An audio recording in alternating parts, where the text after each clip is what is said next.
Boa noite, todo mundo! Aqui é a Carol Reis e, conforme o prometido, estamos aqui ao vivo no nosso primeiro episódio de Obstetrícia Sem Fronteiras. E eu tenho aqui uma convidada que vai entrar daqui a pouquinho, que é a Carol Zafalon. Ela é ginecologista e obstetra.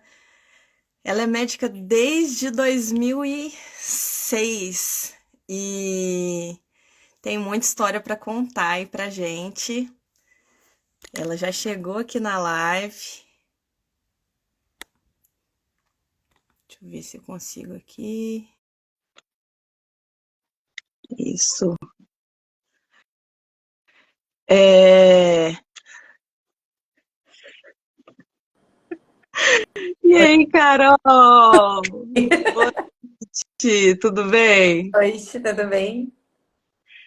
Bem-vinda aí Obrigada, à nossa estreia, né, do Obstetrícia Sem Fronteiras. obrigada. Carol, então, assim, eu te chamei aqui porque tem algumas conversas que a gente tem numa, numa mesa de bar, assim, na beira da praia, que eu acho que elas poderiam ser gravadas e divulgadas para as pessoas. Sim. E acho que quando eu te conheci, eu fiquei com essa vontade, e tem algumas outras pessoas também que eu gostaria um pouquinho de ouvir a história delas. E, enfim, me conta aí, eu falei com o pessoal que você se formou em 2006, né? Você sempre fez tudo na Faculdade de Medicina do ABC? Como é que foi isso? Eu formei em medicina ABC, aí depois eu fiz ginecologia e obstetrícia lá, e aí depois eu segui para medicina fetal, que eu fiz mais 2 anos lá, e aí depois eu fiquei lá ainda muitos anos, que aí eu ainda depois fiquei fazendo o pré-natal de alto risco durante acho que bem uns 6 anos, assim. E foi sempre assim, eu gostei demais, sempre de trabalhar lá. Mas teve uma hora que eu achei que eu precisava dar uma cortada nesse cordão umbilical aí de sair, de onde eu me formei, e fica muito naquele meio de da formação, né? De ser aluna e depois de ser preceptora. E aí eu resolvi sair. E quando eu resolvi sair, foi um pinga-pinga, eu diria assim, na minha vida, né? Foram várias tentativas de me encontrar de novo. Fiquei fazendo muito tempo de medicina fetal, aí, enfim, aí as missões começaram a surgir na minha vida. E aí foi aí que começou essa caminhada aí por diversos lugares. E como é que foi isso, assim? Você estava lá fazendo um ultrassom e aí de repente você falou, ai, não sei, não quero, tô cansado de todo mundo me conhece, todo mundo puxa meu saco, não quero mais. Como é que é isso? Na verdade, assim, eu sempre conto essa história que foi uma história meio psicanalítica, assim, para mim, que eu estava na psicanálise e de repente a analista falou assim para mim: "Qual o seu sonho?" Aí eu falei: "Para uns lugares bem distantes atender pessoas." Aí ela fez: "Nossa, que sonho fácil." E eu falei: eu não sabia que eu tinha esse sonho." Aí eu comecei a me movimentar, né?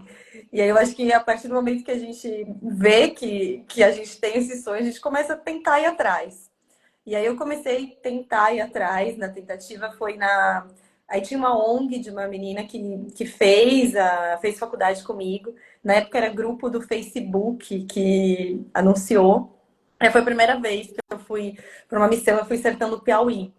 E para mim começou muito a fazer sentido essa medicina, um pouco, eu digo assim, que um pouco mais do improviso, assim, né? Eu acho que aqui no SEM a gente, aquela coisa, ficava na medicina fetal com aparelhos extremamente especializados, ficava muito na especialidade, né?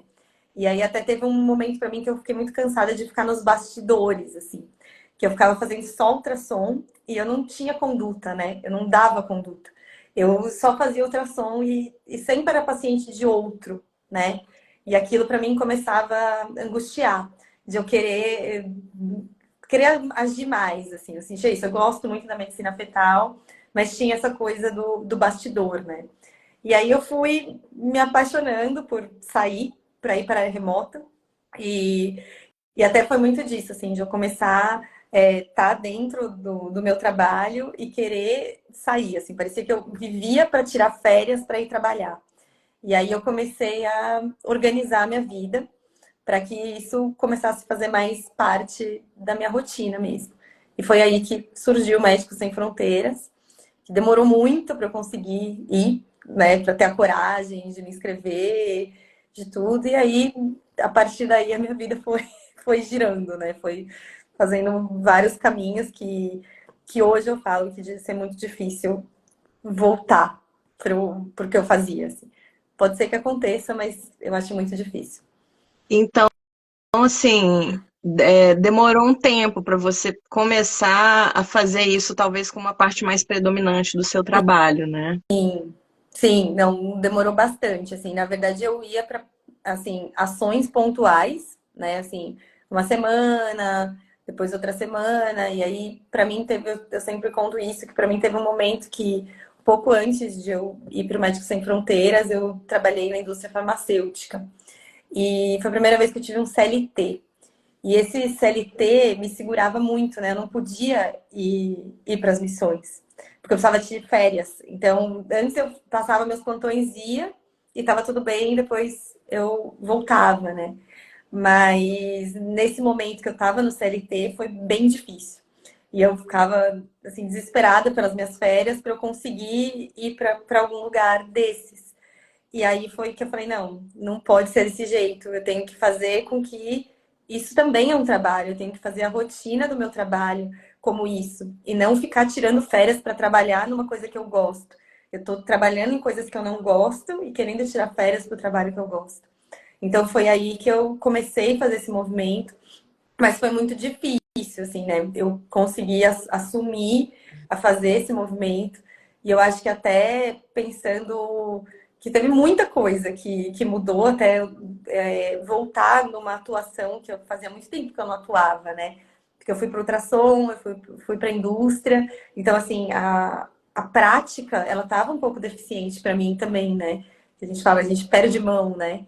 Então, eu tava. E aí, caí na missão com um monte de procedimentos de caso grave, né? Foi bem desafiador, eu acho que até essa parte de retomar essa parte prática, de reestudar, de reler as coisas. Eu acho que eu tive esse processo também.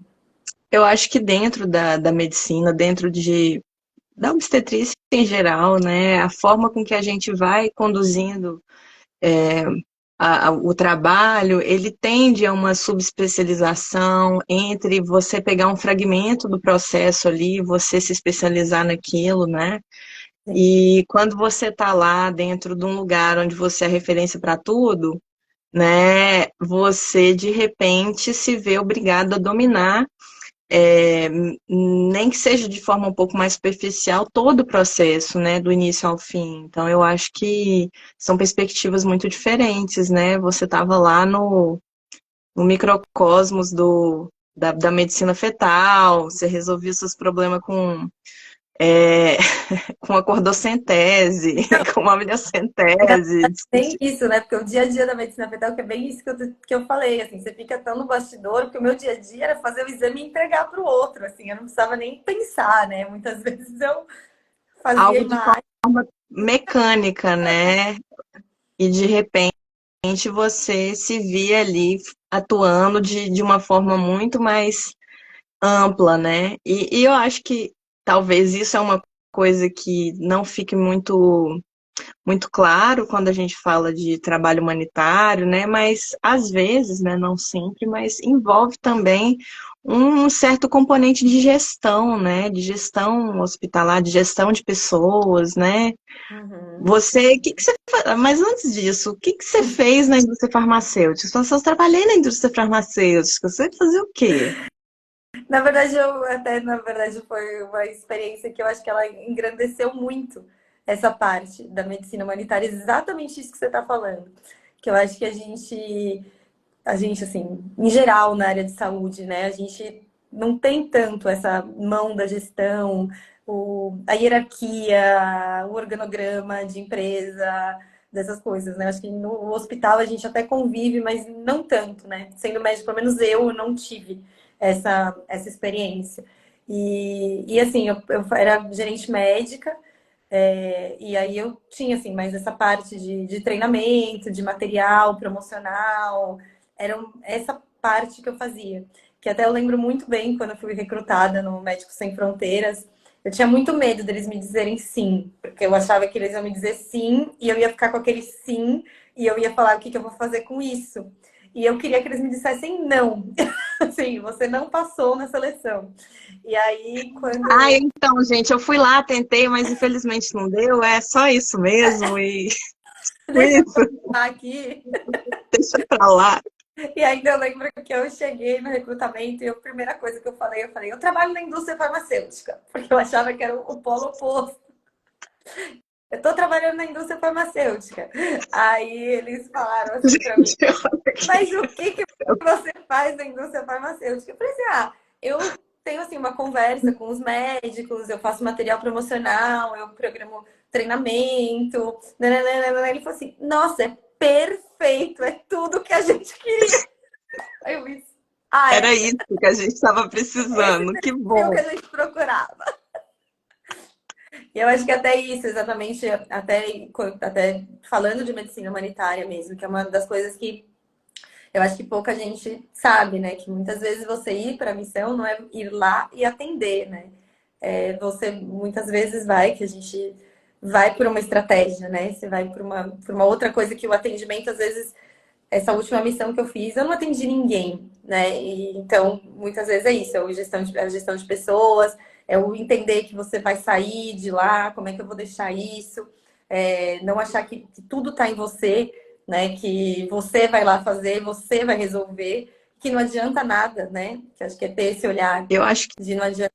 é estar lá para fazer com que os processos aconteçam da melhor maneira possível, e de preferência sem que você esteja lá, né? Exatamente, exatamente, que é aquilo do, né, que a gente sempre fala de chegar do colonizador, né, de é assim, e eu acho que isso que é um cuidado, né, que a gente sempre precisa pensar aqui, que adianta, foi agora que eu cheguei muito nessa última missão, eu falei, que adianta eu inserir um monte de DIU e eu sair daqui e ninguém mais saber inserir, né, então, assim, são coisas é, pequenas que a gente tem que olhar, e eu acho que esse olhar que eu tive da indústria, da gestão, eu acho que ele foi importante, assim, para eu entender os processos, eu acho que protocolos e tudo mais, assim.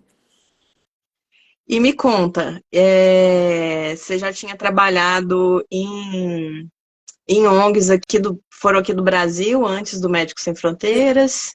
Sim, eu Você trabalhei conta pra gente um pouquinho dessa parte. eu trabalhei no Instituto Dharma, que foi essa primeira que eu fui, né, que foi do Sertão do Piauí. Aí eu fiz uma missão com ele, fiz duas vezes Sertão do Piauí. Aí eu fiz uma missão na Índia. E agora, recente, eu fui para Chapada Diamantina também, numa missão com eles. Aí Uhum.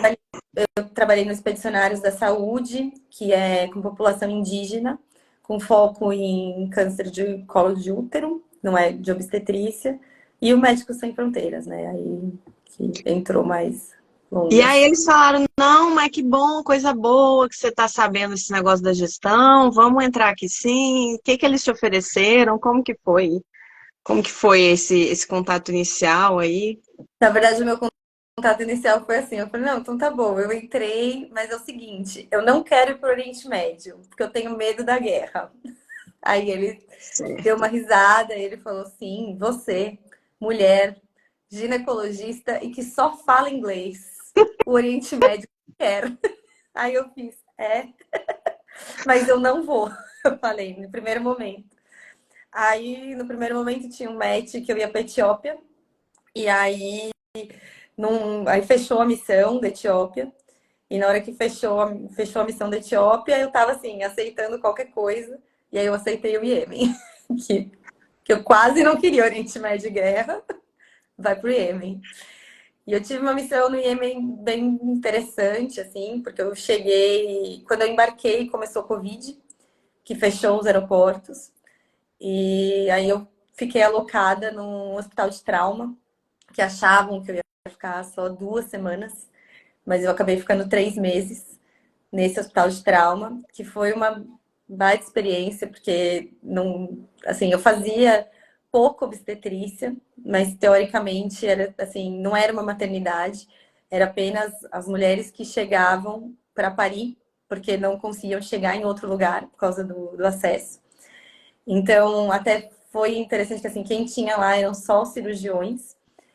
Tinha algumas midwives, mas bem inexperientes também. Então, eu consegui conscientizar assim, a não ter tanta cesárea, porque todo mundo que chegava ia para cesárea, porque como Eles não tinha ninguém. faziam o que eles sabiam, que era fazer cesariana, né? Exatamente. Então, era isso. Eles chegavam, era a única coisa, né? Se tinha um cirurgião que recebia a mulher e tirava o bebê por onde ele sabia tirar, né? Então, foi um processo bem, assim, interessante. Aí depois eu, até foi importante para mim, que eu falei dessa fase que eu estava muito fora da atuação, né? E aí eu fiquei muito com eles, assim, nessa parte das laparotomias, abrir barriga mesmo, assim. Aí comecei a ajudar nos baleados, comecei a fazer várias coisas aí que eu não tava, assim, não tava nunca acostumada, né? Porque eu não fiz cirurgia geral. Então foi bem interessante. Você E aí depois, adquiriu, você adquiriu alguma habilidade aí de cirurgia geral que você teve que usar depois? Tipo olha, assim, que não, eu nunca tive que usar depois, mas teve uma coisa que eu fiquei muito boa, foi em fazer os enxertos de pele, porque ninguém tinha paciência.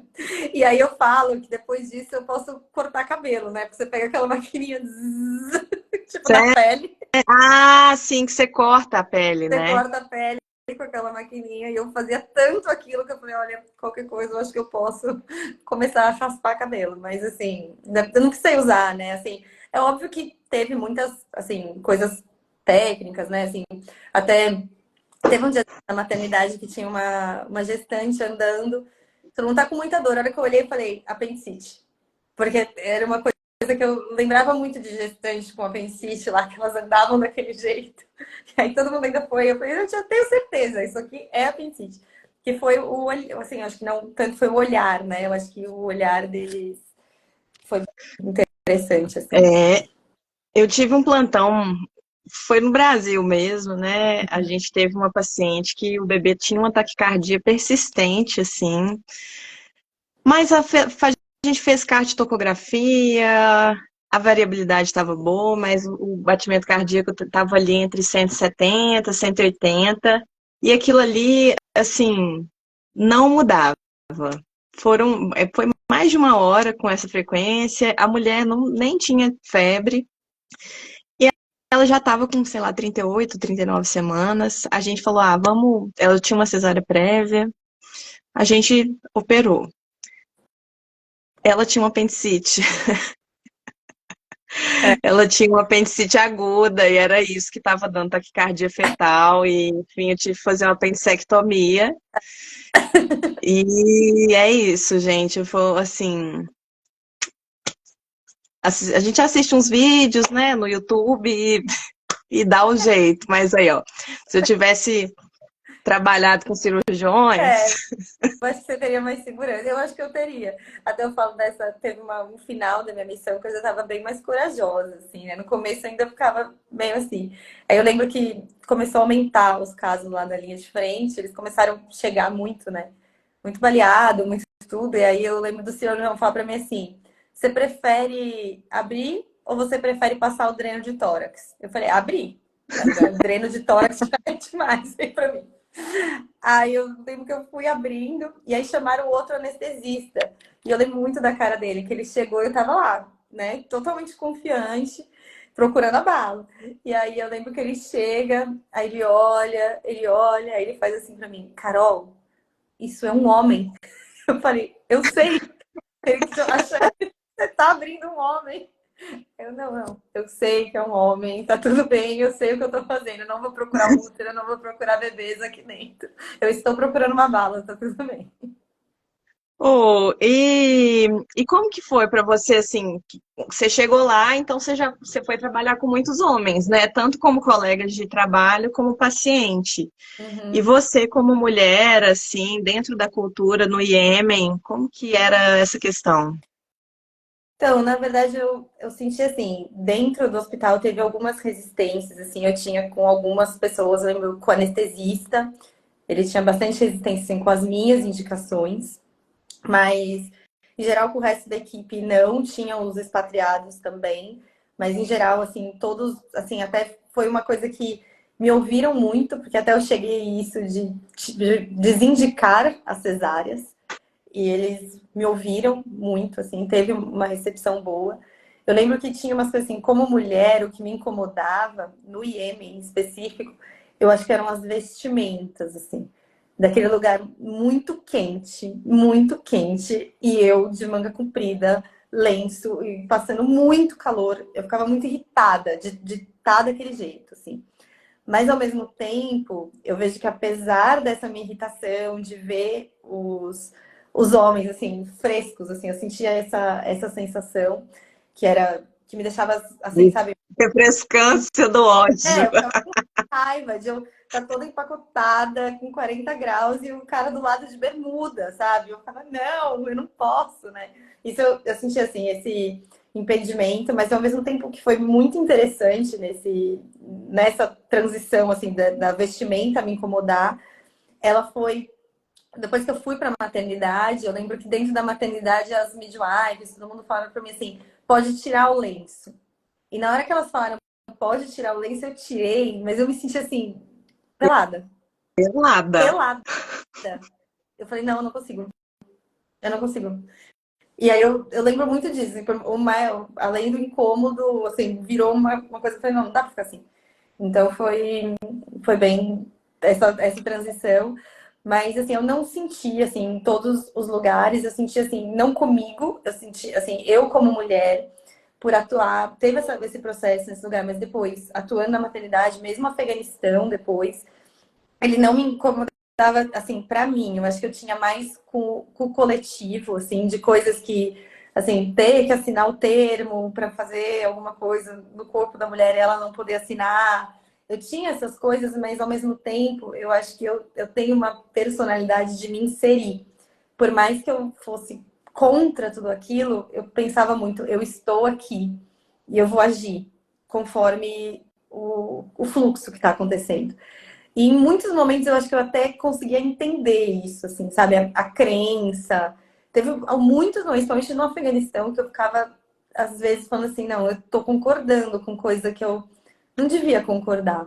Mas eu começava a concordar, assim, sabe?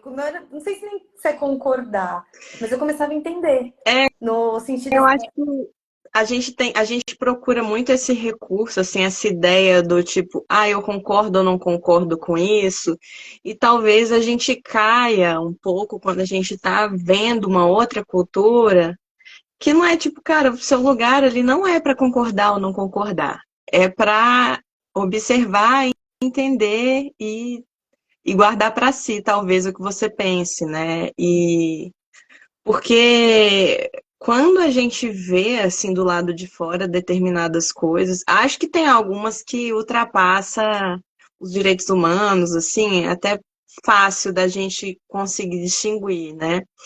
Mas tem outras coisas que a gente entra num lugar assim muito complicado de querer entender realmente o porquê daquela cultura, o porquê que é feito aquilo daquela maneira, né? uhum. E, enfim, você foi lá para a maternidade no Iêmen e você ficou lá quanto tempo? Então, aí na maternidade eu fiquei 2 meses, que foi bem complexo mesmo essa parte, porque por causa de tudo, que na verdade assim, era para eu chegar e aí ninguém chegou. E lá no Iêmen, não sei se na região que você ficou foi assim, mas pelo menos onde eu estava, eles não conseguiam ter ginecologistas dentro do projeto, porque a maioria trabalhava particular, ganhava muito dinheiro, então tinha muita dificuldade em se contratar ginecologista. E Ah, E aí, na verdade, ficou sem, né? Então, durante todo o período que eu fiquei sem conseguir chegar, ninguém chegou. Então, eu cheguei, assim, numa maternidade muito. É óbvio que eles tocaram, não é. Não, pelo menos não sou eu, assim, sem mim estava muito bem tocado, mas essas coisas dos processos, que foi o que a gente começou a dizer, né? Assim, do alto risco, do olhar, do, para toda aquela enfermaria de alto risco, que elas precisavam dessa ajuda, desse apoio mesmo, né? Que ficou só as midwives. E então, na hora que eu cheguei, parecia que eles estavam assim muito carentes de mim. Então foi muito. Eu cheguei assim sozinha e aí foi um trabalho 24 por 24. Porque teoricamente eu ficava lá durante o dia, eles me chamavam à noite o se necessário. Mas dentro dessa carência que eles estavam, era toda noite. E eu acho que também, sem saber falar não, de primeira missão, eu ia muito.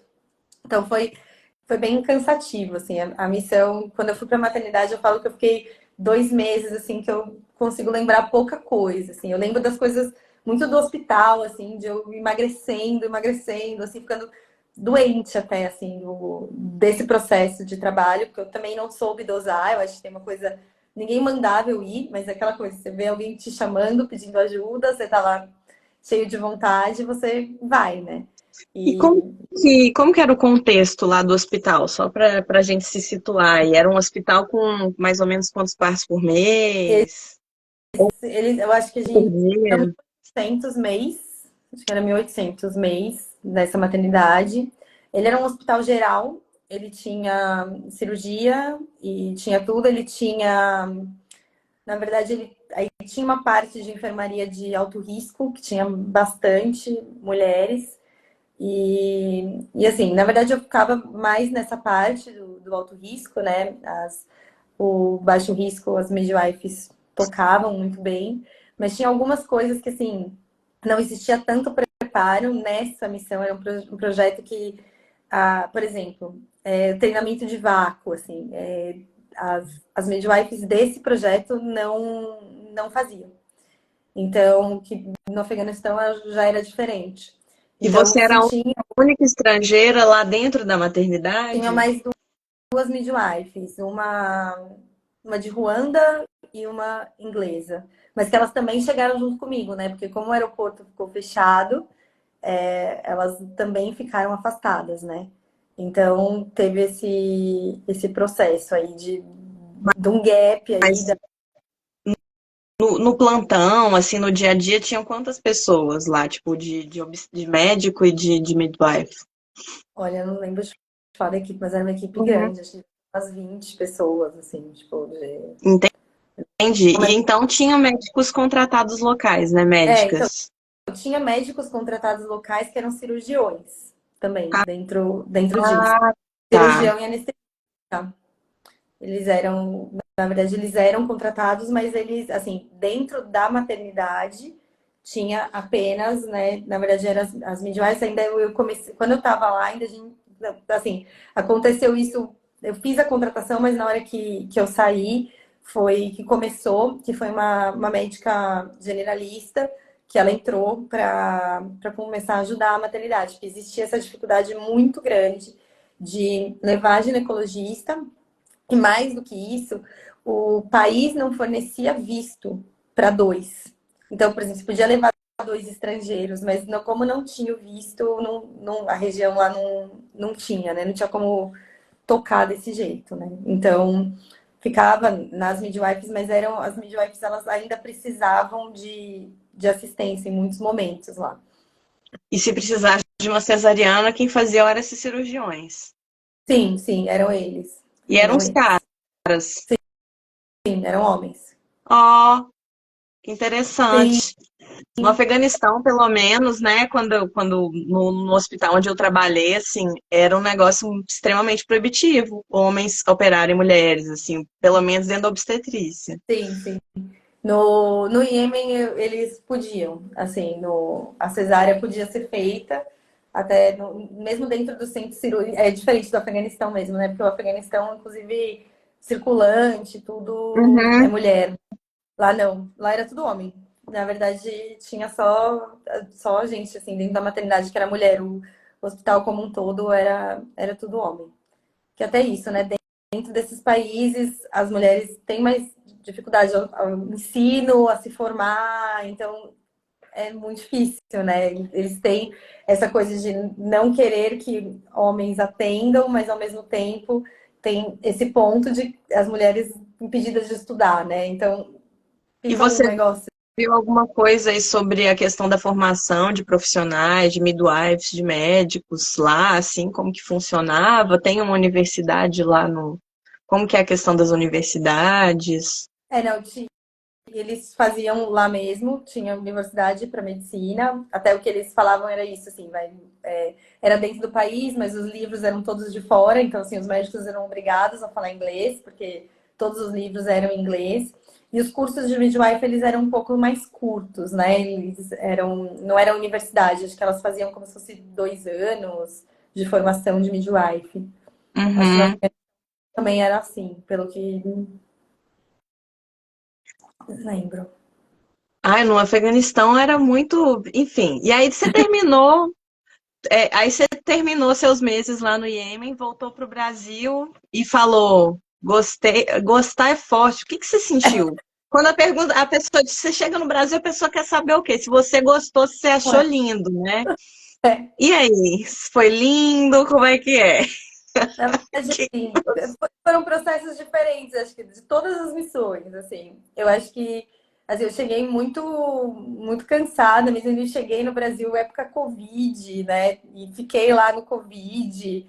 E ainda cheguei, voltei a trabalhar, mas aí começou também a ter um processo desse trabalho também, assim, de ele não começar, não fazer mais tanto sentido, né? Imagina, depois de tudo isso, eu volto para o ultrassom. E eu fiquei. E aí, mas eu já pedi outra missão. Dessa eu cheguei do IEM e pedi outra missão. Que eu já queria de novo. Eu precisava, assim, de um tempo, acho que pra me recuperar principalmente saúde, assim, que eu fiquei muito doente lá. Eu tive dengue, eu emagreci muito, assim, o IEM foi assim, pra saúde ele foi bem pesado. E aí demorou muito para surgir uma outra missão para mim, assim, de ter match. Aí surgiu a do Afeganistão, que foi quase um ano depois. Eu fiquei um ano no Brasil, assim, levando a vida, sabe? Assim, eu via, assim, sabendo que uma hora ia chegar a missão e foi assim que eu fui levando, sabe? Então, acho que eu não fazia grandes questionamentos. Eu fui trabalhando e sabia que ia chegar. E aí eu fui pro Afeganistão.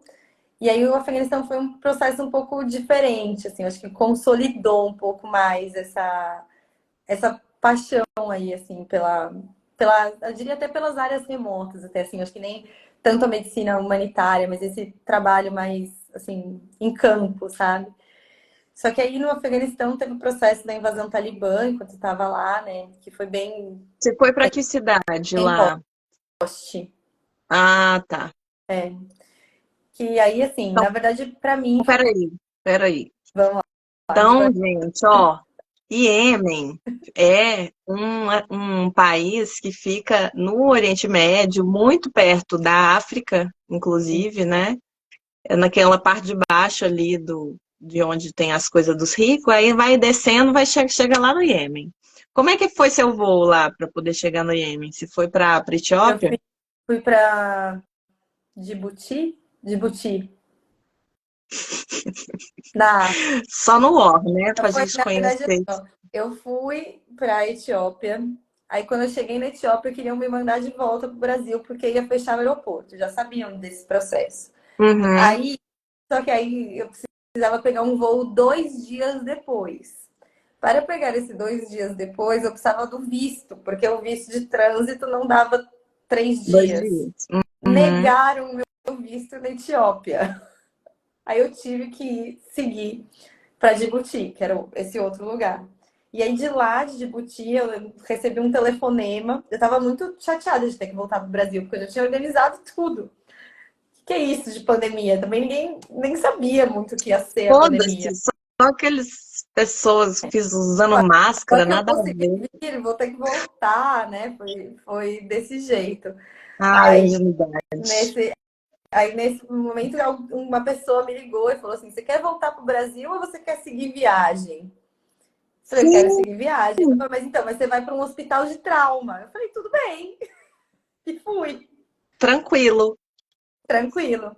E aí eu fui para. Aí foi esse que foi o percurso, foi esse. Aí eu peguei o último voo, ia fechar o aeroporto e peguei o último voo. Que aí vai de voo MSF mesmo, né? Não tem voo regular. Aí você cai Então lá lá tinha um avião próprio do Médicos Sem Fronteiras para poder te levar. para poder E como atravessar, que que é para chama? o oceano, né? E como que chama a cidade que você ficou lá? Primeiro, Da no maternidade? hospital de trauma eu fiquei em Morra e depois eu Uhum. fiquei em Abis, que uma foi no sul e outra foi no norte, né? Aí, beleza. Aí, Afeganistão, gente, Afeganistão fica na Ásia. No meio da Ásia e ele é vizinho. De um lado ali, o lugar onde a Carol foi, fica do lado, coladinho no Paquistão, né? Do Sim. outro lado oposto tem o Irã, né? Uhum. E eu acho que essas duas fronteiras elas são muito importantes para poder a gente contextualizar, entender o que que é o Afeganistão, né? E ao norte ele faz fronteira com vários outros países, entre eles o Tadiquistão, que é por onde a gente chega, né? Quando a gente pega o avião para ir para o Afeganistão, a gente desce no Tadiquistão, que é no norte, que aí Uhum. já é mais pro lado da Rússia. Tem um pedacinho do Afeganistão que faz fronteira com a Sim. China. E aí, Carol chegou no Afeganistão, chegou em Host, que é mega fronteira com o Paquistão, no momento em que os Estados Unidos falou, olha, vou sair, não Sim. quero mais brincar de invadir país dos outros. Só um pouquinho. Depois eu volto, pego um outro. Mas agora eu quero sair. Não tem. Aí saiu. Aí você estava lá quando, tipo, em abril, em agosto, né? Foi em agosto, né? Posto, foi. Eu tava. Na verdade, foi isso. Eu cheguei, então tava rumores só, né? Que, na verdade, assim, sabia-se que os Estados Unidos ia sair, mas ninguém sabia como ia ser. Tava proposto para dia 11 de setembro, mas aí foi uma invasão muito rápida, né? Foi uma coisa atrás da outra, foi bem atropelado aí. E aí nesse. E até assim, foi passando, e aí, assim, de trabalho que a gente teve foi assim, caiu o critério de admissão, porque a saúde pública não tinha mais como, assim, foi colapso total. Então, assim, os hospitais públicos não atendiam mais, então tudo tinha que ir pro hospital MSF. Então, abriu qualquer critério de admissão, então, assim, nossa mão de obra aumentou bastante, né? Mas assim, teve algumas. Aí no Afeganistão, eu acho que até isso que você falou da questão de ser mulher, de tudo, eu acho que eu vivi mais do que eu vivi no Iêmen. No sentido, até assim, não falo de preconceito, porque eu trabalhava com 100% de mulheres. Eu acho que isso foi um pouco mais tranquilo, assim, no sentido de das pessoas falarem, das pessoas não me ouvirem, né? Eu acho que foi um pouco mais suave nesse sentido. Mas ao mesmo tempo eu comecei a escutar a versão delas, isso que a gente estava falando no começo, assim, do concordo ou não concordo. Não é isso, foi escutar as mulheres falando. E na hora que eu escutava as mulheres falando, eu escutava a mídia. E nessa hora eu enlouquecia, assim, sabe? Porque eu começava a querer falar o que elas falavam, assim, sabe? E que tinha algumas coisas que a mídia falava, eu falava, meu, isso aqui é agressivo demais para essas mulheres. Então eu acho que é aí que fica, quando você fica um pouco confuso, né? Do que é bom, do que não é bom, do que eu tô achando, será que é porque eu tô aqui? Então teve esse processo, assim, no Afeganistão. Eu me senti seguro o tempo inteiro, mas ao mesmo tempo estava muito, né? Muito em foco.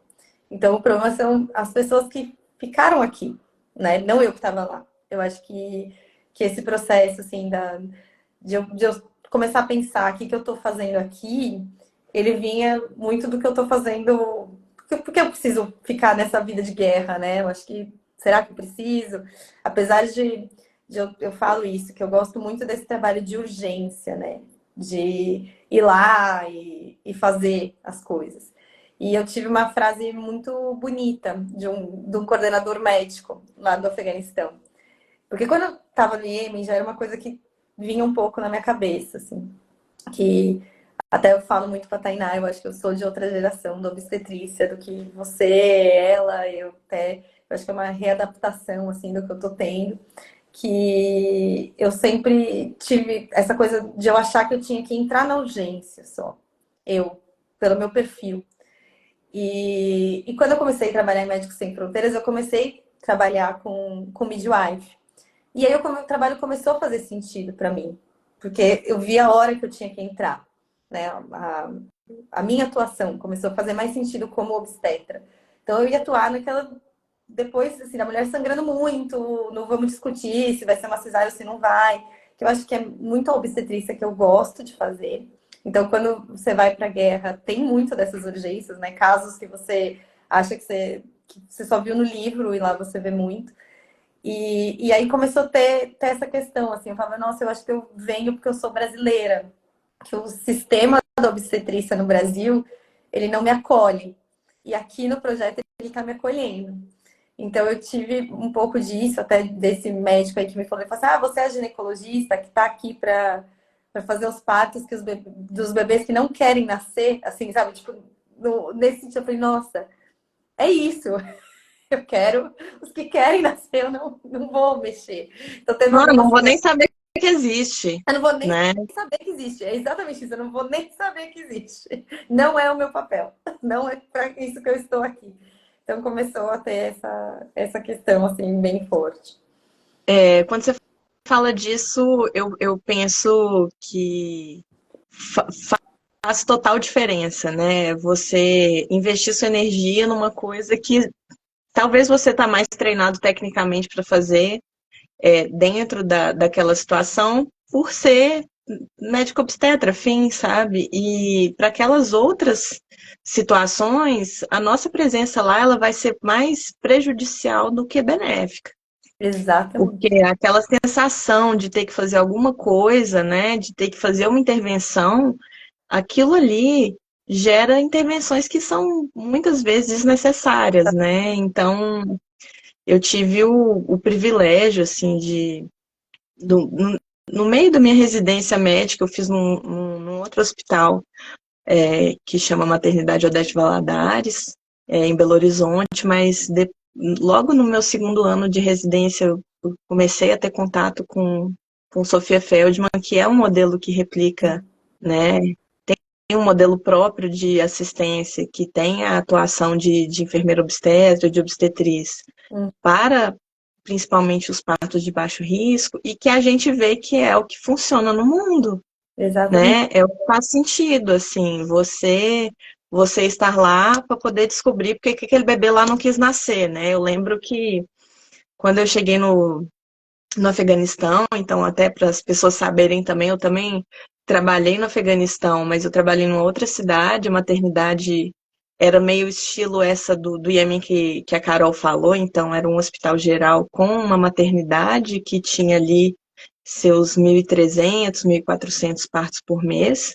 Host, que é a maternidade onde a Carol esteve, ela tem o maior número de partos do Afeganistão ali, com 1.800, 1.900, às vezes até mais, né, Carol? É Sim. isso? A gente é E é só uma maternidade. é. Do MSF, lá no lugar onde eu trabalhei, era um hospital com gestão híbrida, que tinha Uhum. tanto o Ministério da Saúde do Afeganistão o, quanto o MSF. E ali eles tinham, na época da invasão, né, eu fui depois disso, da invasão não, né, da saída dos estados, da desinvasão dos Estados Unidos, da tomada de poder pelo Talibã, o pessoal ficou preso dentro do hospital. Foi quantos dias, amor? Eu lembro Você bem. lembra? Eu acho que 14 foi 15 dias. dias. 15 dias, é. Eu tava lá Eles ficaram também, né? no bunker ali do hospital, junto com os pacientes, entrou todo mundo Uhum. lá e eles ficaram lá 2 semanas. É. E logo depois eles quase que tiraram quase todo mundo que tinha lá nessa missão e depois foi voltando aos poucos, né? Porque, Sim. mas assim, essa ideia de mulher perdi, o que que era que eu tava falando? Não sei mais não. Que aí Tava falando do modelo de assistência, né? De o modelo você. de assistência, esse modelo de assistência, aí eu lembro que uma vez eu cheguei lá e aí a mulher, ela tava. São as macas muito pequenas onde as pessoas têm o parto. Não sei se lá também era assim. Gente, é metade de uma maca. metade de uma maca, tem uma escadinha, não tem perneira não. Tem É, perneira nenhuma, não. Tem sim. só uma coisinha ali deitada, é só uma plataforma. Embaixo tem um baldão, tipo um baldão de roupa suja ali, onde você bota uma lona e Sim. os líquidos do parto vão saindo e entrando ali direto, é placenta, é sangue, é líquido amniótico. E a mulher tava lá, gente, ela era uma multípara, já tinha tido vários partos, e aí o bebê não nascia, aí a médica que tava lá já tinha chegado, já tinha olhado, falou, olha, tá com 8 centímetros, o bebê tá alto. E aí eu pensei, ai, gente, vou fazer um spinning babies, né? Vou pedir para não sei o quê, para tal coisa. Aí a médica do Afeganistão, que estava lá no plantão, né? Pegou um aparelho de ultrassom portátil que a gente tinha lá no hospital, chegou lá, o bebê, gente, tinha uma hidrocefalia gigante. É, é, E eu querendo fazer spinning baby, sabe? é. É, e aí, enfim, assim, lidar com isso foi um pouco difícil para mim, assim, pensar que existem bebês que lá não vai, ninguém vai investir neles. E que Não. aqui, em outros lugares, sei lá, a gente poderia ter uma derivação ventriculoperitoneal, ia ter qualquer coisa, né? A gente ia fazer alguma coisa para poder tentar dar um jeito. E ali a prioridade não é essa, ali a prioridade é a pessoa manter o útero dela para ela poder ter outro filho depois saudável, entendeu? Enfim, É. E até essa o evitar essa área lá também, né? Que eu falo que é muito a cultura oposta, né? Que a gente vê daqui, que a gente luta. E lá, assim, você falar para uma mulher que você ia fazer uma cesárea era uma condenação, né? Assim, de não, você só vai fazer se for para salvar minha vida, assim. Eu até eu tinha muitas medidas, assim, que eu ficava, e elas falavam, não, Deus, sofrimento fetal, muitas eu ouvi, não, deixa morrer, não vai fazer cesárea por causa de sofrimento fetal, não. E aí a gente ficou, como assim? Eu vou deixar esse bebê morrer aqui? Então, aí eu ficava nessas condutas, mas não, vou fazer nascer, vou fazer nascer. descolamento de placenta. Chegou lá uma mulher com 5 centímetros de dilatação, a gente viu que estava descolando, a gente viu até no ultrassom. Aí eu falei, então a gente vai fazer cesárea, né, gente? Então vamos levar lá pro É, bloco. Já tô indo pro bloco, viu? Aí a pessoa falou, não, que é isso, nós vamos pôr ocitocina aqui, ué. E aí, gente, o menino nasceu vivo, tá? nossa. Mas assim, essa prioridade mesmo pela preservação do útero. E assim, vou te falar, para além da própria questão assim religiosa, da profanação do corpo, etc. Pensa que às vezes fazer uma cesariana hoje numa pessoa é uma sentença de morte para lá na frente, ela ter uma ruptura uterina e morrer. E quantas a gente vê, né? Isso que eu falo. Eu acho que eu nunca vi aqui no Brasil. E lá a minha rotina era ver. Porque, né, como é que ela vai chegar? Vai começar a ter contração? Quanto tempo que ela vai andar? Até, assim, né? Esses riscos são bem graves. Não, e assim, a gente não tem muita dimensão de quais são as estatísticas reais dos partos lá, porque imagina, eu já estava lá numa maternidade no mesmo país, né? No mesmo país que eu tô numa maternidade que tem 1.400 partos por mês. A Carol está em outra maternidade que tem 1.800 partos por mês. O tanto de mulher que chega pós-parto domiciliar no Uhum. hospital, assim, as que chegam são as que complicaram. Sim, O tanto de mulher que pariu em casa você nem viu, porque sim, deu tudo certo. sim. Chega lá, as mulheres com retenção placentária, são as pessoas que usaram mix de misoprostol com ocitocina em Sim. clínicas privadas. Não sei se no Iêmen era assim, Sim. mas eu acho que em Haiti também. No IMT era muito pior, porque tinha muita clínica particular na redondeza que eu estava. Até, inclusive, teve uma época que a gente teve até que ir atrás para denunciar, porque começou uma clínica russa. E essa clínica russa começou assim. Teve uma mulher que ela teve uma inversão uterina, que foi a primeira que eu vi também, que foi lá, que era uma coisa que eu via no livro só. E ela me disse que tinham 7 pessoas botando a mão dentro da vagina dela para puxar aquela placenta. Porque eles tinham pressa em tirar, né? Resolver logo para mandar a mulher embora. Era um negócio meio rotativo. Então eles queriam que Meio o linha de parto fosse produção. rápido, que a placenta também saísse rápida. E, então a gente começou a ter muito problema, assim, nas macerações gigantescas, inversão uterina, entre outras coisas, né? Estrutura Então, uterina, né? Descolamento de placenta, a pessoa chega com um útero desse tamanho, assim. é, Assim, a maior parte dos casos que eu tive lá, assim, de hemorragia pós-parto, elas acabaram em histerectomia, assim, sim, não, já chegavam num estágio, assim, totalmente irreversível, sabe? sim, Isso sem falar da outra questão, que é ter um filho, né? né? Que assim, que ainda passa por uma questão de contracepção, né? Contracepção, assim, é Uhum, difícil a gente conseguir falar sobre planejamento reprodutivo, super. sobre pré-natal, né? As pessoas só chegavam lá para ter o filho. E Uhum, quando eu estava lá, quando eu cheguei no, em Lashkargah, né? Que era a cidade que eu fui, tinha começado há pouco tempo um programa de residência de ginecologia obstetrícia. E uhum, elas iam rodar lá no hospital. E aí uma das residentes, ela estava grávida.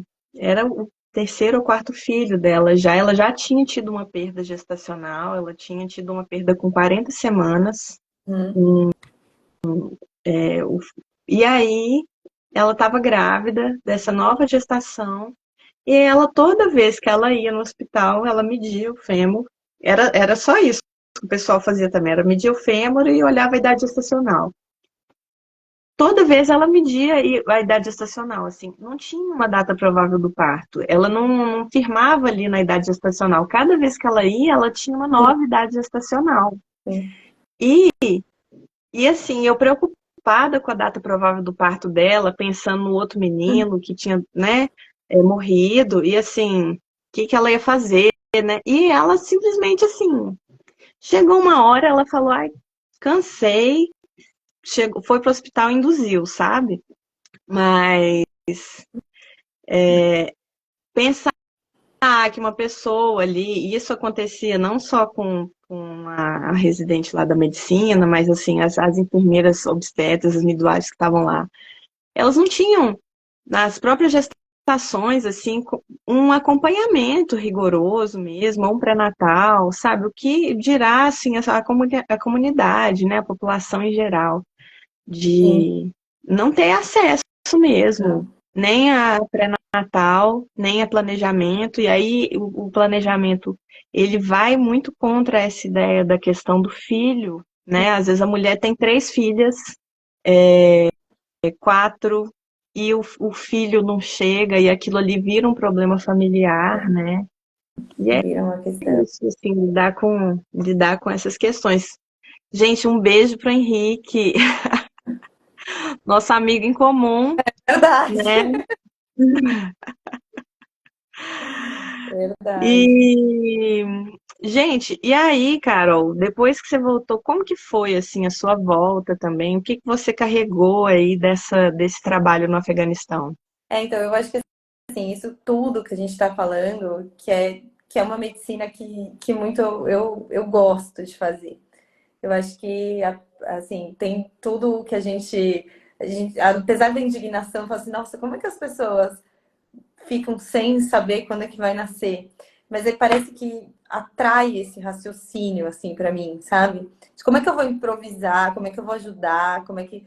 Eu percebo que o meu perfil médico, ele é esse, assim, de lidar com essas situações, sabe? De raciocinar e tirar da urgência, eu gosto. Então, acho que eu fico muito, quando eu vou para as missões, eu fico muito imersa nisso, assim.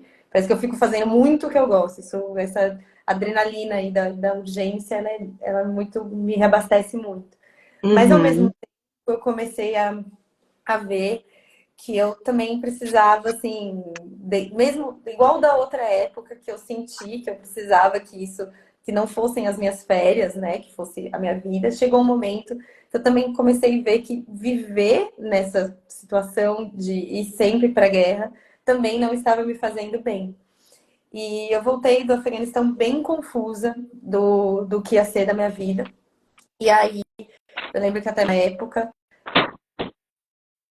ela chegou a sugerir uma missão curta. Era um gap, né? Cobrir umas férias. E aí eu falei, tá bom, eu vou cobrir essas férias e depois eu me decido. Só que aí, nisso que eu fui cobrir essas férias, a maternidade não abriu. E aí eu fiquei perdidaça, né? Assim, o que eu vou fazer, né? Agora. E aí aí eu decidi que eu ia sair de São Paulo. Porque eu comecei a sentir assim que eu precisava buscar, que em São Paulo eu não ia encontrar. Isso que eu gosto de fazer. Por todos os recursos, e hoje ainda eu falo com muito mais propriedade, da certeza que São Paulo realmente era, para mim, não era o meu perfil de trabalhar em São Paulo. E aí eu comecei a procurar, e aí num papo de almoço, uma amiga minha chegou a falar, eu falei, eu tô procurando vaga no Nordeste, porque eu vou morar na praia. Primeiro era só morar na praia, o que eu queria. E aí eu consegui, aí foi isso, uma conhecida da conhecida, bom, eu sei que eu vim parar aqui em Ilhéus, e aí eu, dentro de uma maternidade, conheci pessoas muito especiais, aí vem Tainá, Esther, com, assim, com outro olhar da obstetrícia, que era um olhar que eu não convivi, eu não tive convivência com ninguém até então que tinha esse olhar.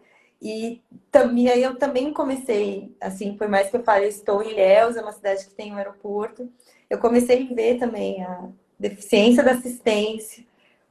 Eu me sinto numa área remota. Aqui, acho que a Tainá vai falar com você um pouco mais.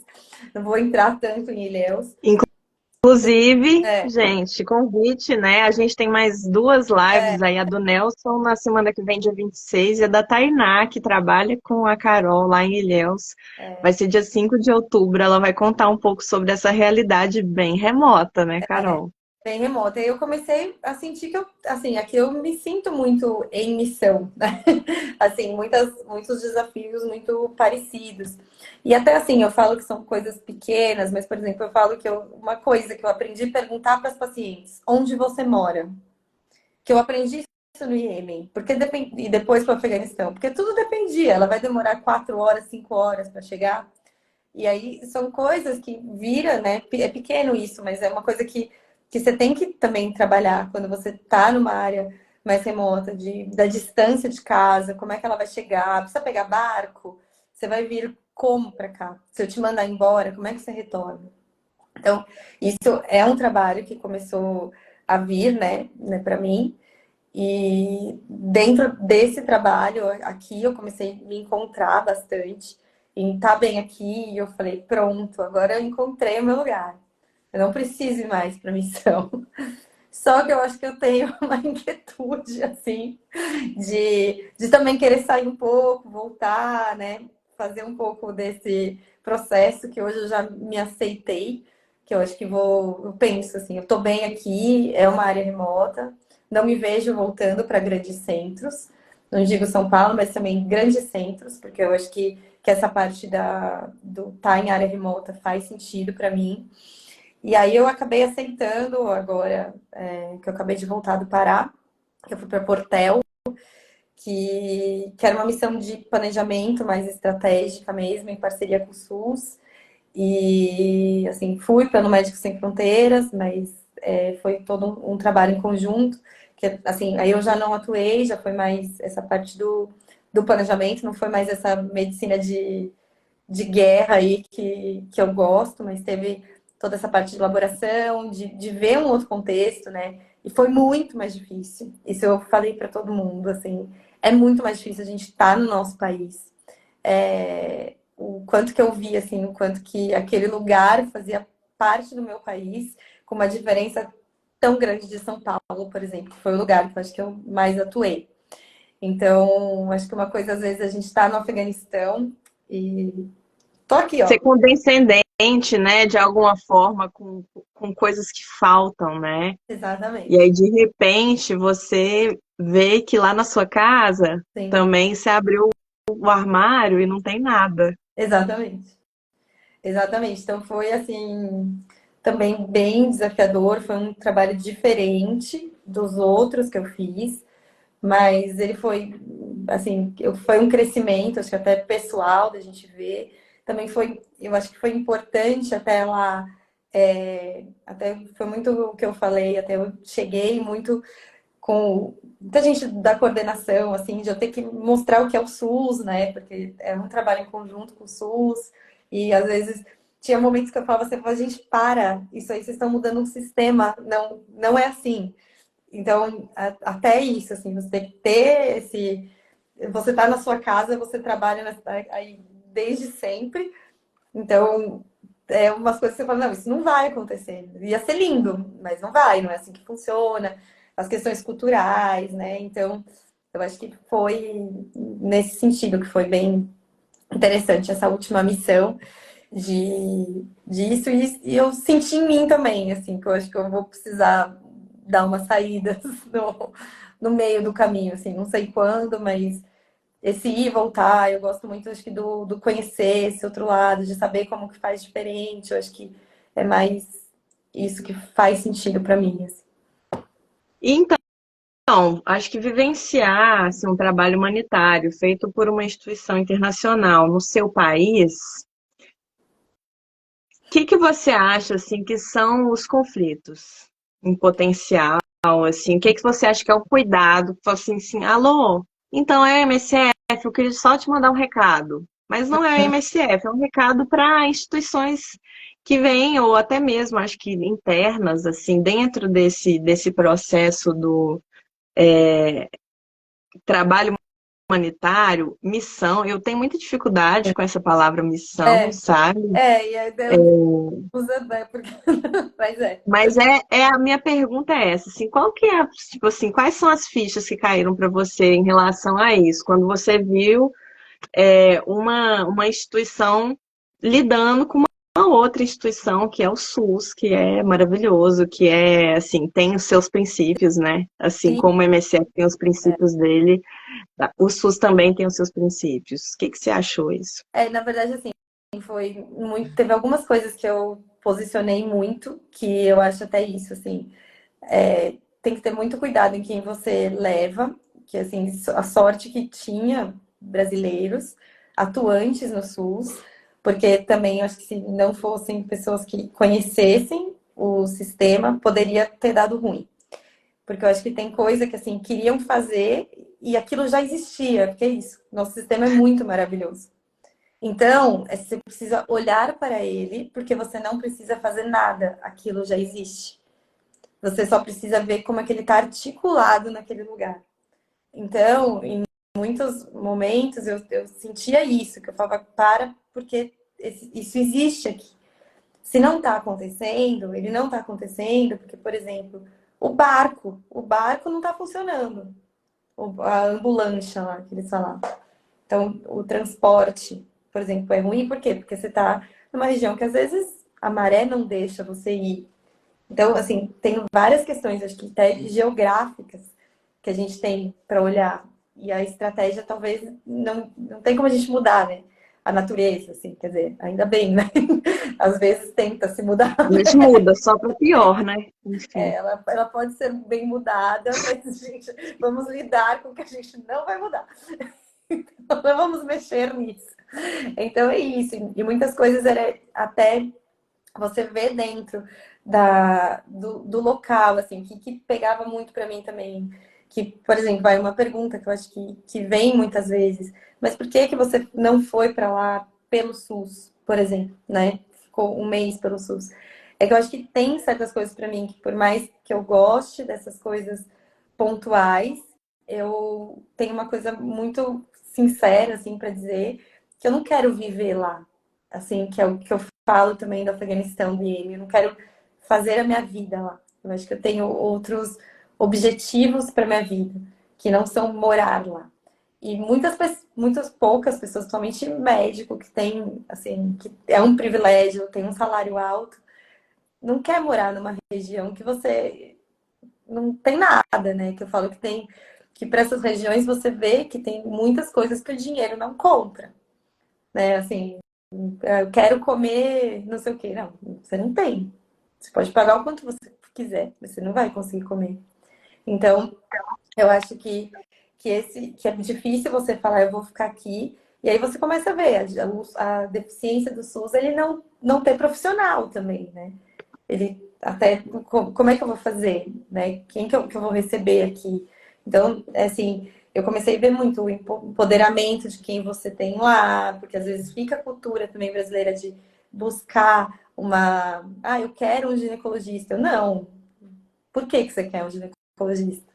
Né? Você tem um médico generalista, tem um enfermeiro. Não, gente, a pessoa tem um mioma, ela quer um ginecologista para ela, né? Exatamente. Assim, Tanto é que teve um dia que eu falei assim: me dá esses encaminhamentos. Eu tenho certeza que vão ser todos mioma e cisto de ovário. Daqui que eu vou dar vou pegar todos. me dá aqui que eu vou Eu devolver vou com um devolver recadinho. todo mundo, porque eu sei que todo mundo é mioma e cisto de ovário. E assim, eu vou te dizer, deve ser uma grande maioria. Eu não consegui fazer isso, mas eu acredito que é. E é por isso que a gente tem o SUS da forma que ele é, né? Que, assim, a atenção primária em saúde vai ser muito resolutiva, vai resolver 90% dos problemas das pessoas sem a necessidade de um especialista, né? Sim, Eu, eu acho que, assim, na hora em que a gente começa a supervalorizar o especialista, né? Acho que até a ideia assim de toda pessoa precisa ir num nutrólogo, né? Para poder tomar comprimido de selênio. Então, assim, a gente está errando muito no que é sim, simples, né?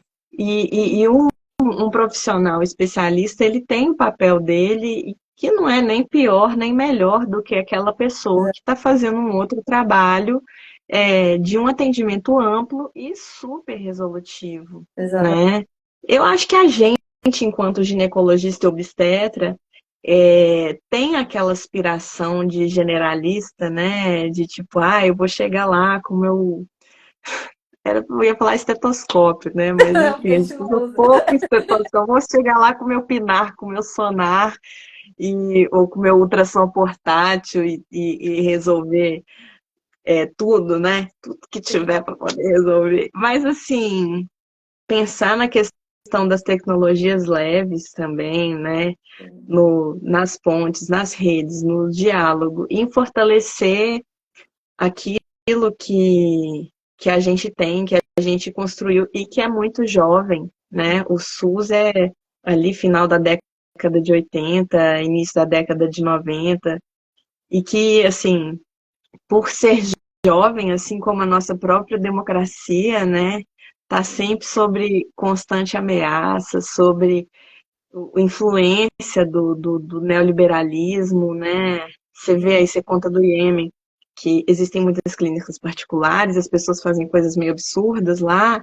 Quando a gente pensa, assim, né, nessas alternativas mais acessíveis financeiramente para as pessoas em termos de saúde, a gente pensa um pouco nisso, né? De tipo assim, isso aqui é um atalho fora do sistema, mas aí a pessoa paga uma vez, depois ela não tem dinheiro mais para pagar de novo, né? E deixa ela totalmente É, desassistida, totalmente sem chão. não, e, por exemplo, paga um ultrassom e descobre um mioma. E aí? Aí que é o quê? Que é um É o ginecologista. ginecologista que você não vai ter, porque você gastou esse dinheiro fazendo esse ultrassom. Que era uma ultrassom que você não precisava nem ter feito, É, né? Porque eu não estava sentindo nada. exatamente. Então, assim, são umas coisas que acho que é isso, que eu acho que essa missão me mostrou até esse olhar, assim, ele começou a acontecer para mim indo, acho que mais para essas áreas mais remotas, que é onde que eu, como paulistana, eu jamais percebi essa falta. Por mais que eu achasse que tinha, né? A gente sempre fala, não, mas eu sabia que tinha, né? Aqui é muito fraco. É, não, você acha que. Ah, não, eu acho que é assim, mas é difícil você só ficar na imaginação, né? Na hora que você entra, que de fato você fala assim, não, então qual que é a estratégia, né? Então eu acho que é um pouco nesse sentido, assim, da missão no Brasil, ela dá esse olhar, assim, de você lutar pelo sistema. Eu acho que eu me senti, assim, lutando muito pelo sistema e até, assim, querendo construir isso, um pouco disso aí que você fala, né, do empoderar os não especialistas e é aí que a gente vai seguir, não tem outra solução, é fazer esse princípio que é forte na gente, né? E eu acho que até assim, o papel da organização, eu acho que ele até é importante, porque o recurso não chega tanto, então eu acho que tem alguns recursos que você pode apoiar, já que está lá, que tem esses recursos, né? Eu acho que é para fortalecer, né? Para fortalecer o sistema. E era toda hora, era isso que a gente tinha como mensagem, né? De estamos no apoio, né? E também sair para continuar. Então foi bem diferente aí essa última passagem aí, mas o que me fez foi assim fiquei muito mais mexida e envolvida nas questões do que eu fiquei nas outras. Nas outras parece que eu fui, trabalhei e tô indo embora. Aqui parece que eu ainda sigo na luta, sabe? Mesmo nem voltando. Então, é recente que eu voltei, acho que eu vou me desligar, mas eu acho que eu fico ainda nessa luta. Que acho É, que não é só. eu acho sair de um lugar ali onde você entendeu, até você viu com muito mais profundidade quais eram as questões, né? Acho que é inevitável você ficar vinculado. Se existe uma vantagem de fazer algo mais temporário, que é sempre ter alguém com mais energia e vontade Sim, chegando, às vezes, por outro lado, é isso, é a dificuldade de se estabelecer um projeto mais longitudinal, de começar um projeto e realmente terminar os próximos passos, né? Encontrar pessoas que vão te substituir, que vão acreditar naquela ideia que você teve ali para poder colocar aquilo em frente, né? sim, São os sim, desafios, né? sim. Aqui tem um relato aqui nos nossos comentários da nossa xará, que é a Carol Beckman, que nasceu no meio da selva amazônica de 30 semanas e não foi para incubadora. Aí, Nasci de parto normal, a bolsa da minha mãe rompeu com 28 semanas. É isso, é, gente, é para os fortes, é isso, né? É é isso. para os fortes, sim. Já nasceu forte, né? É a lei da sobrevivência mesmo, Sim. que, enfim, qual que é o seu sonho aí, seus planos? A gente nem falou que você é atleta, né? Que você agora você tá lá em Ilhéus, você fica nadando naquelas. É Fico. uma lagoa aquilo? O que que é, Carol? Eu vou para vários lugares aqui nadar, viu? Na Em vários lagoa, no lugares. mar. Que na verdade que eu falo que é isso, que eu acho que uma das coisas que me fez ficar bem aqui também é que o parque de diversão tá aqui na porta, né? Então, estou fazendo muito mais coisas que eu tinha que viajar para fazer. Isso é uma coisa para mim que me estabelece muito aqui. Até eu falei, foi a primeira vez que eu senti saudade de casa e que eu queria voltar logo. E Poxa, pela que legal. sempre tive isso de muita. Eu lembro, assim, eu falo que é muito pessoal, isso não é críticas, mas assim, tinha duas imagens para mim que elas me causavam depressão. A primeira era a imagem do aeroporto de Guarulhos, quando estava pousando o avião. E a segunda é quando eu estava chegando da Dutra, que estava chegando na Marginal. E isso me deixava sempre triste. Sempre. Aí eu falo, eu amo viajar, porque olha, toda vez que eu chego aqui, eu odeio. E eu sempre julguei para esse lado, né?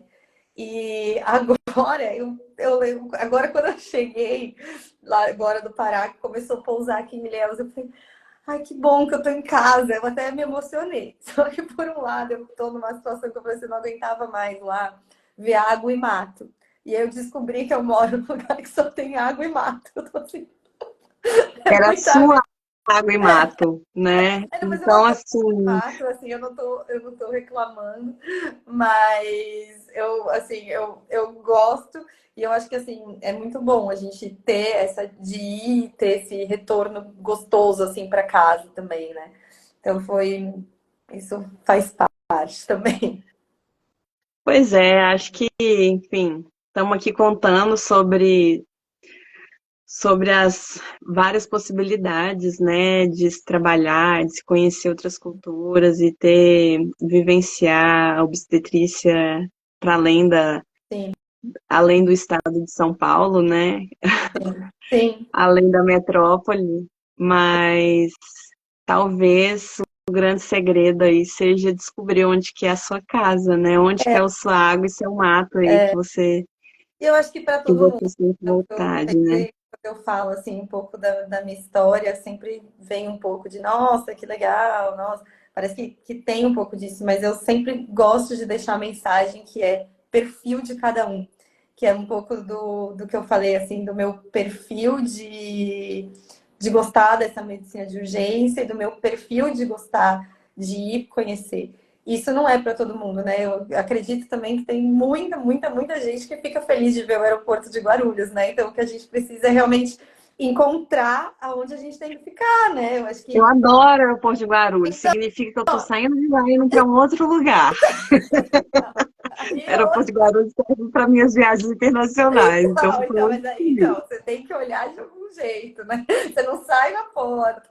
Mas assim, eu acho mas assim, eu acho que ainda bem que cada um gosta de uma coisa, né? Eu acho que é um pouco disso, assim. Que o Com caminho que eu certeza. consegui demorou para eu conseguir entrar nele, assim, né? E agora que eu entrei nele, me sinto realizada, assim, né? Acho que eu não parei ainda, mas eu acho que eu consegui sair do tradicional, de eu sair de onde eu estava, de eu conseguir fazer esse movimento, do que eu achei que ia ser para mim. Então, eu acho que isso foi um passo, e depois que esse passo foi dado, a gente vai podendo brincar com ele, aí fazendo diversas maneiras de atuar, né? Que elas existem. Carol, uma última pergunta aí. Eu trabalho com residentes, né, lá no Sofia, e tem uma residente que ela estava muito ansiosa aí, é o sonho dela de ir trabalhar com Médicos Sem Fronteiras, enfim. E eu fiquei muito em dúvida, acho que a princípio eu falei com ela assim, ô, será que é a melhor hora, né? Você acabar de formar e você ir? E eu acho que é uma resposta difícil de dar, sabe, para as pessoas. O que que você acha sobre isso? Olha, eu acho algumas coisas. Eu acho que é um pouco de cada um. Mas eu lembro muito, assim, de umas sensações controversas que eu tive quando eu fui fazer o preparatório da primeira missão. Que eu senti, assim, eu tô muito velha para estar aqui, mas eu tô na hora certa. É bem louco, assim, porque eu achava assim, se eu tivesse vindo mais nova, nesse momento eu já estava podendo me estabelecer, eu já teria vivido isso. Só que ao mesmo tempo, eu acho que eu não tinha a maturidade, assim, a casca, sabe, de ver as coisas, de adaptar, eu acho que se eu fosse recém-formada ou mais jovem, eu acho que eu teria sofrido. Talvez eu não teria tido uma experiência tão boa, e mais do que isso, todas as vezes que eu fui, eu tinha para onde voltar. Então, assim, a não ser que a pessoa queira de fato fazer só a carreira e não coisas pontuais, eu acho que é bom você também saberem quem você é, aonde você estava, para que se de repente der errado, você pode seguir onde você estava, sabe? Então, eu acho que a hora inicial, assim, já chegar aí, eu acho que é difícil, porque tem suas vantagens também, de você, de repente, cair nesse meio e ficar só nele, né? Mas eu acho que, assim, como experiência, eu sinto que eu fui na hora certa, assim. Até de já saber que eu podia assumir uma medicina, uma obstetrícia que não era a que eu achei que eu ia fazer quando eu estava na faculdade, de sair do meio. E tem algo que é assim, a gente acha que a dificuldade. Quando eu estava na escola, no ensino médio, eu vi esse negócio de médico e pensava assim, não, mas deve ser muito difícil ser médico, porque tem que decorar o nome dos remédios. Sim, E agora hoje eu vou falar com as pessoas, gente, não é esse que é o problema. Hoje em dia, inclusive, aqui tanta internet, você nem precisa decorar o nome dos remédios, nem os miligramas que eles têm. Mas os que a gente precisa, a gente decora e tá de boa. sim, Então, quando eu penso assim no trabalho que eu fiz, geralmente geralmente as dificuldades que você acha que você vai encontrar, e as maiores desafios, não são necessariamente aquilo que você achou que ia ser a dificuldade, sabe? As pessoas com casos complicados não são as dificuldades, inclusive são os hobbies. São momentos que você fala assim, ai, nossa, deixa eu fazer um trabalho difícil, porque vai me relaxar. Exatamente. O mais difícil é você lidar com as outras pessoas, você trabalhar em equipe, você aguentar gente chata, entendeu? Você aguentar gente que não te entende e que te Uhum, subestima, você coordenar pessoas, sim, você lidar com situações culturais complicadas, você ser olhada como uma mulher, e ser mulher em alguns lugares é bem ruim, sim. entendeu? Ser mulher. Então, assim, você ter a sua própria existência questionada é um negócio muito mais difícil do que fazer Uhum, uma esterectomia. muito. É isso que eu acho que da maturidade era bem dessa mesmo, né? E porque você precisa. Morar numa casa com gente de todo canto do mundo. é, Eu até falo que depois que eu comecei a trabalhar fora, eu falo que eu comecei a entender o Big Brother, né? Que a gente fala. Que você fala, nossa, meu melhor amigo. Você nunca mais fala com a pessoa. Ai, mas é isso, né, cara? E assim, algum plano para o futuro? Eu acho que para o futuro eu pretendo continuar aqui e fazer umas coisas pontuais. Assim, agora já está mais claro para mim, sair um mês, voltar. Eu acho que o plano é esse, tudo pode mudar, mas acho que a princípio é esse. Carol, muito, muito obrigada aí pela sua participação, pela sua estreia maravilhosa aqui na nossa Muitas histórias que eu falei que Obstetrícia eu Sem ficava falando Fronteiras. bastante. Obrigada. Nosso primeiro episódio. Tomara que você tenha gostado Ai, também. E aí, eu gostei muito de te ouvir, conhecer um pouquinho mais da sua história. E espero que quem assistiu aí também tenha curtido bastante. Eu vou deixar essa live salva. E é sim. isso, Carol. Muito Obrigada obrigada, a viu? você. Um beijão. Obrigada pelo convite. Boa viagem, né? Você já tá viajando. Vamos aí. Beijo. Tchau, Tchau, tchau.